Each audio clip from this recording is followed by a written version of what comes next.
आज हम पढ़ेंगे सिस्टम ऑफ रेजिस्टेंस। ये क्लास 10 में भी हमको रहता है इलेक्ट्रिसिटी चैप्टर के अंदर।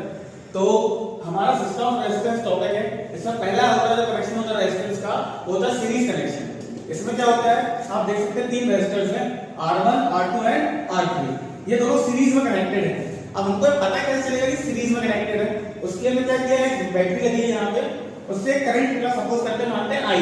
अभी I करंट देखिए फ्लो हो रहा है सर्किट में, यही I करंट R1 में जाएगा, फिर आगे यही I करंट R2 में जाएगा, यही I करंट R3 में जाएगा। तो हम ये चीज देखते हैं, अगर करंट डिवाइड नहीं हो रहा है, सेम करंट रेजिस्टेंस में जा रहा है, मतलब वो रेजिस्टेंस कायम है, सीरीज में है। हमको करंट के पाथ से पता चलता है कि वो सीरीज में है कि नहीं है। अब ये देखिए, इसमें मैंने आपको चीज और भी बता रखी है कि सीरीज कनेक्शन में दो चीजें होती हैं।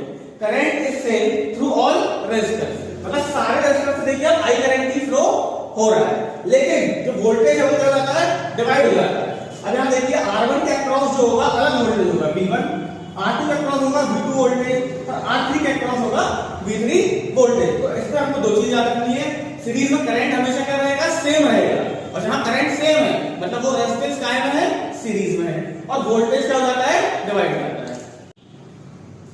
अब हम एक चीज और देखेंगे कि सीरीज कनेक्शन है तो ये तीनों रेजिस्टेंस लगेंगे सीरीज में, तो इस सर्किट की ओवरऑल रेजिस्टेंस क्या होगी, मतलब कि R इक्विवेलेंट कितना होगा सर्किट का। तो इसमें R1 plus R2 plus R3 इस सर्किट की क्या होगी, ओवरऑल रेजिस्टेंस। सीरीज कनेक्शन में डायरेक्ट क्या होती है, रेजिस्टेंस ऐड हो जाती है, और वो सर्किट की क्या बन जाती है, हमारी ओवरऑल रेजिस्टेंस।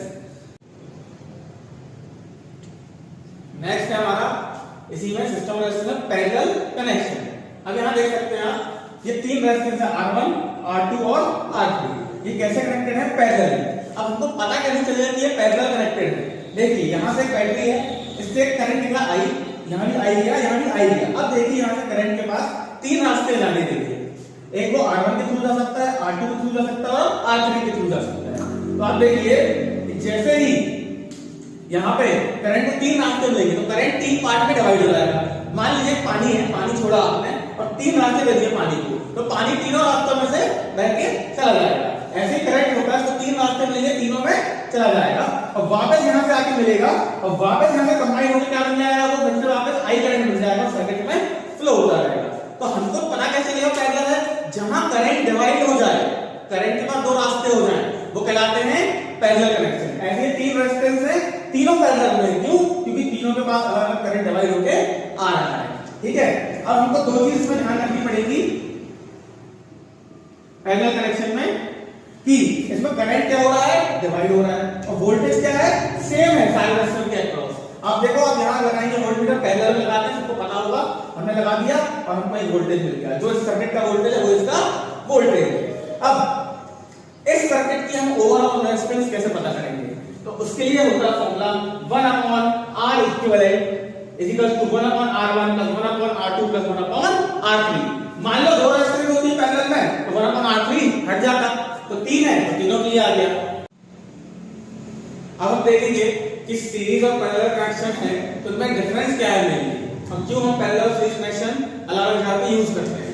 अब मान लीजिए ये रेजिस्टेंस है R1, R2, R3, ये रेजिस्टेंस में मान लीजिए इनकी जगह पे बल्ब है, 1 2 3 बल्ब लगे हुए हैं। मान लीजिए पहला बल्ब है R1, ये खराब हो गया।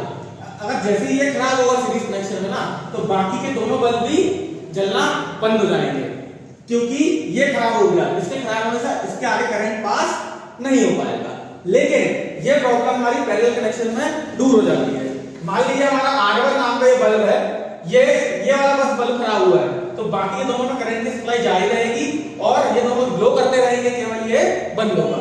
मान लो R2 में फॉल्ट आ गया, R2 वाला बल्ब खराब हो गया, तो R1 R3 जलते रहेंगे। इसलिए हमको पैरेलल कनेक्शन की नीड पड़ती है कहीं कहीं, और जो भी हमारी डोमेस्टिक वायरिंग होती है घरों में, वो पूरा पैरेलल कनेक्शन में होती है, क्योंकि उसमें किसी एक बल्ब खराब होने से घर की बाकी इक्विपमेंट बंद नहीं होती। Thank you.